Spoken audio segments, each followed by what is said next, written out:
খ্রিস্টানদের শ্রদ্ধাভাজন প্রিয়জনেরা, আজকে মঙ্গল সমাচারের মূল ভাব হল অসাধারণ হয়ে ওঠা। যিশু তার প্রচার জীবনের মধ্য দিয়ে বিভিন্ন আশ্চর্য কাজ করার মধ্য দিয়ে তিনি অসাধারণ হয়ে উঠেছিলেন, যা মানুষের বিশ্বাস করেছিল। এমনকি তার প্রিয় শিষ্যরাও বলেছেন যিশু সাধারণ কেউ নয়, অর্থাৎ প্রভু যিশু অসাধারণ। তার বাণী প্রচার, তার আশ্চর্য কাজ এগুলো প্রকাশ করে। তাই প্রিয়জনেরা, প্রভু যিশু চান আমরা যেন প্রত্যেককে অসাধারণ মানুষ হয়ে উঠি। আজকে আমরা পালন করছি জন বস্কো এর স্মরণ দিবস।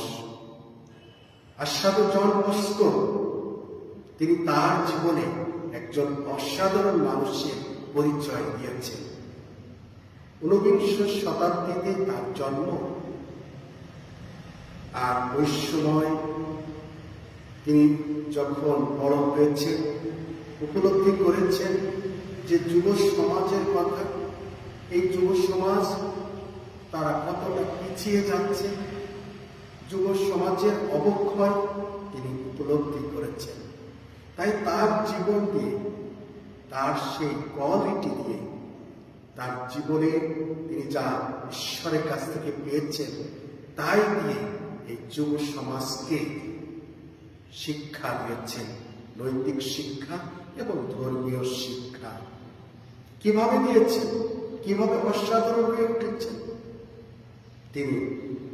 গান, কবিতা, বিভিন্ন খেলাধুলা এর মধ্য দিয়ে যুবকদের আকৃষ্ট করেছেন।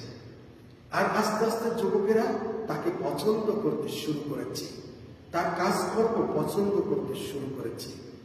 তাই তারা জন বস্কোর কাছে এসেছে, তার কাছ থেকে শিক্ষা নিয়েছে, ঈশ্বরের বাণী শুনেছে, আর এভাবেই তারা সেই নৈতিক দিক থেকে তাদের জীবন উন্নত করেছে।